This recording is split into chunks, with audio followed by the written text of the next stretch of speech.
Welcome to the History AI podcast, where the past comes alive with facts, anecdotes, and a dash of humor. Here are your hosts, Chuck and Marco.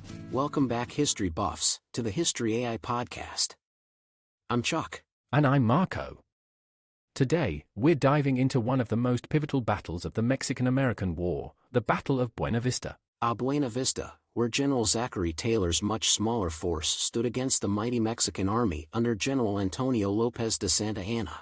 But first, let's set the scene. It's the mid-19th century, a time of immense change and expansion. The mid-19th century was a period teeming with political and social upheavals. In the United States, the doctrine of manifest destiny was taking root, fueling a nationalistic fervor for westward expansion. Absolutely, Marco. This era was characterized by a belief that it was the United States' manifest destiny to spread across the North American continent. The annexation of Texas in 1845, which Mexico still considered part of its territory despite the Texan Revolution, was a flashpoint in U.S.-Mexico relations. Meanwhile, Mexico was grappling with its own internal struggles. The country was still reeling from its war of independence against Spain, which had ended in 1821. There was political instability with various factions vying for power, and the economy was in a dire state. And it's important to note the significant changes in leadership styles.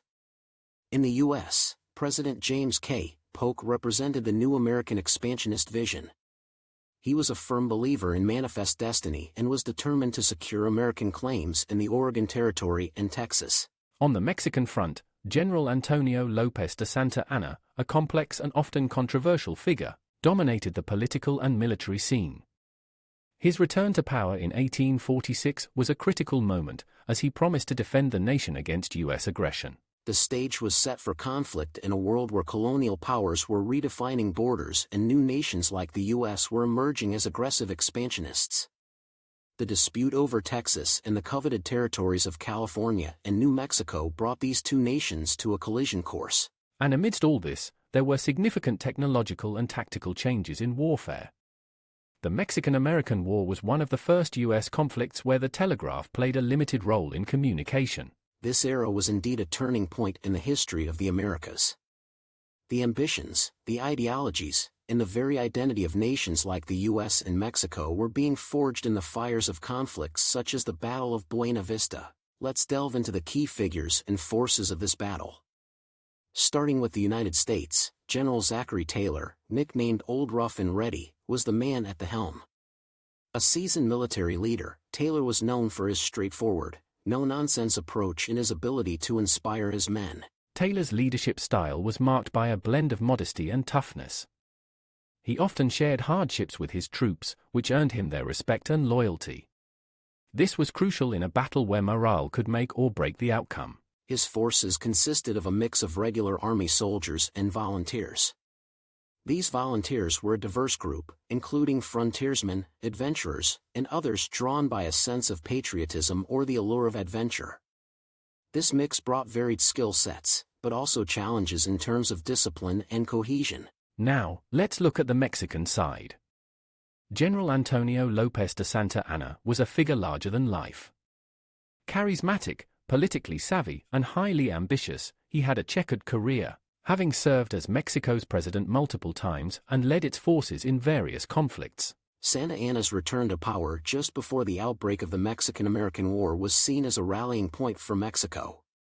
He promised to repel the U.S. forces and was seen as the nation's best hope, given his experience and military acumen. His army was larger than Taylor's, with a substantial number of professional soldiers, including elite cavalry units and experienced artillery.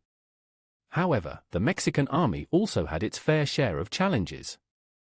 There were issues with supply lines, training standards varied greatly among units, and regional loyalties within the ranks sometimes superseded national allegiance. In terms of tactics, Taylor was known for his defensive strategies and effective use of artillery.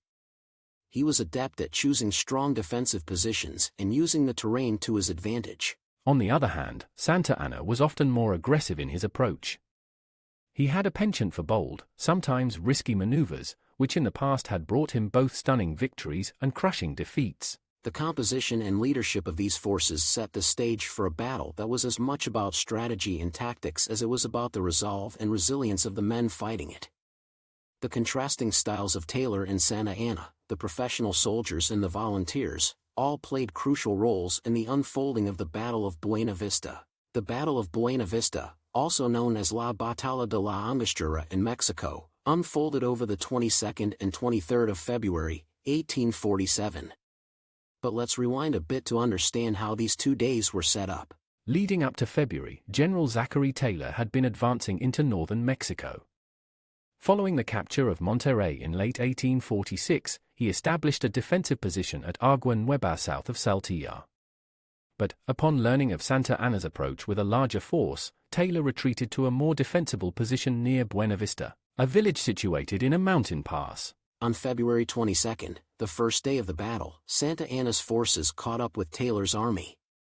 Santa Anna, aware of his numerical superiority, sent a message to Taylor, offering him a chance to surrender, which Taylor famously declined. The battle commenced with artillery exchanges.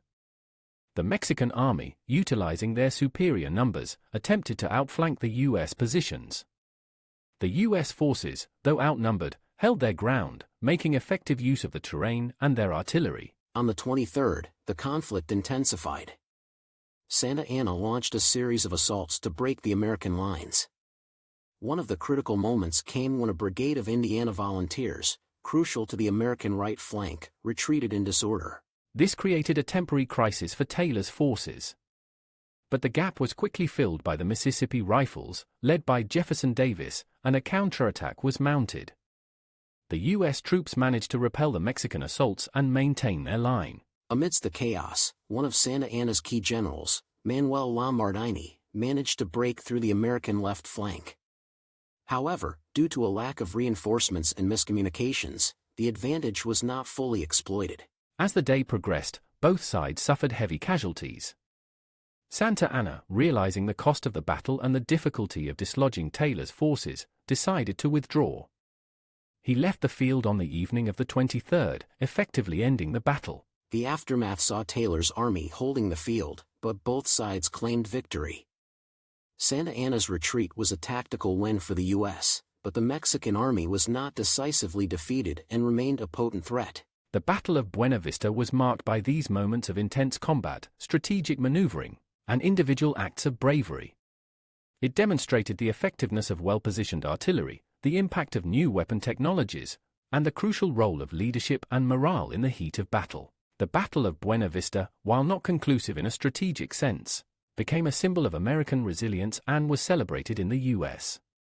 It also marked one of the most significant engagements of the Mexican-American War, highlighting the stark contrasts in leadership, tactics, and the sheer determination of the troops involved. The Battle of Buena Vista was not only significant for its tactics but also for the heavy toll it took on both armies.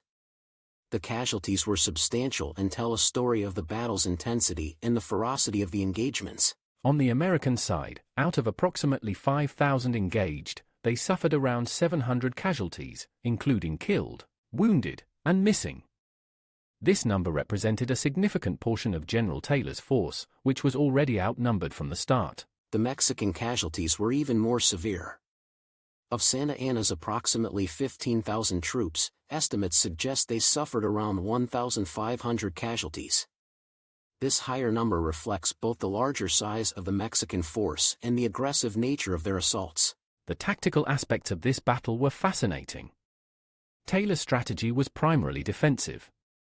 He made excellent use of the terrain, positioning his troops on elevated ground and along ridges, which maximized the effectiveness of his artillery and allowed his infantry to hold against larger numbers. Taylor's artillery under Braxton Bragg played a crucial role.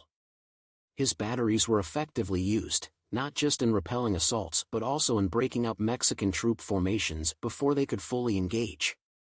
The saying "a little more grape," Captain Bragg became famous as a result of Taylor's command during the heat of the battle. On the other hand, Santa Anna's tactics were characterized by his attempts to outflank and overwhelm the American positions.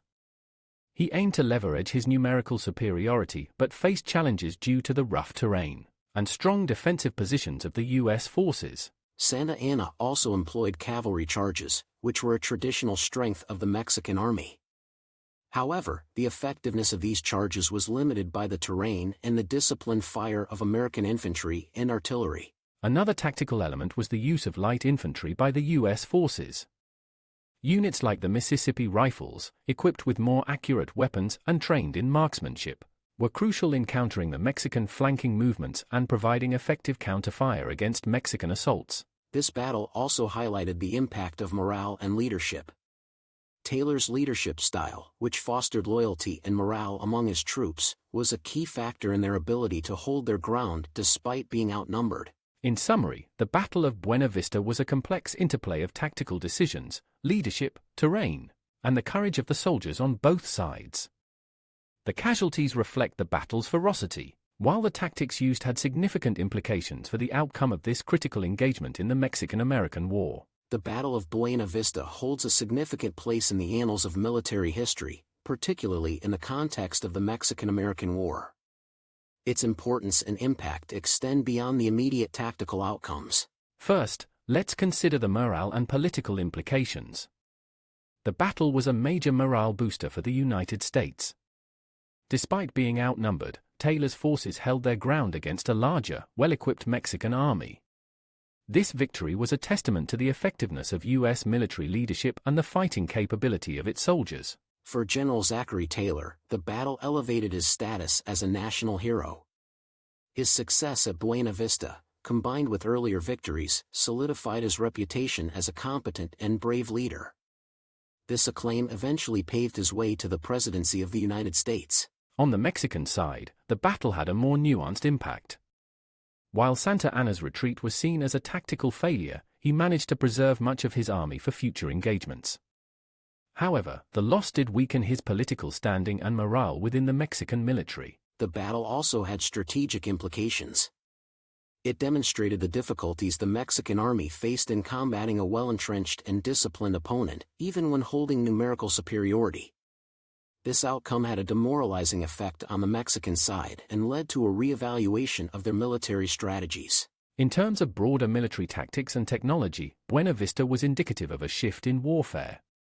The effective use of artillery by the U.S. forces and the impact of new weaponry like the rifled musket showcased evolving military technologies and tactics that would become more prominent in later conflicts. The battle also influenced public opinion and political discourse in both countries.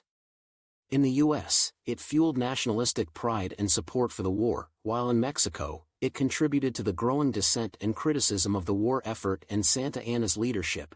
Lastly, the Battle of Buena Vista had a lasting impact on U.S.-Mexico relations. It was a key moment in a war that would eventually lead to significant territorial losses for Mexico and the expansion of the United States.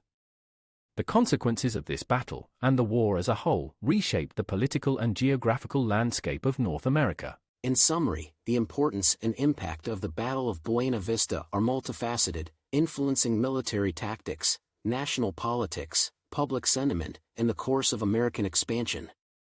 It remains a pivotal event in understanding the dynamics of the Mexican-American War and its lasting legacy. Before we wrap up, a huge thank you to our listeners. Your support means the world to us. Remember to rate, follow, and share this podcast. Got a historical event you're curious about? Let us know on social media. We love your suggestions, and who knows, your idea might be our next episode. As always, it's been a blast, Marco. Absolutely, Chuck. Until next time, keep digging into history.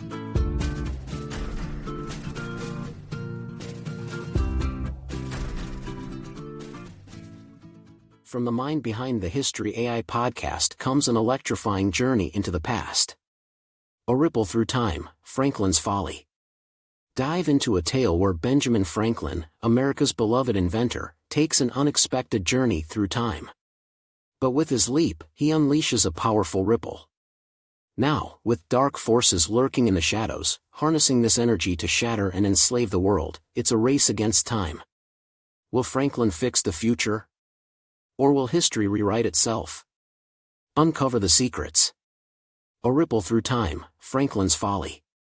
Time has never been more fragile. On Amazon now.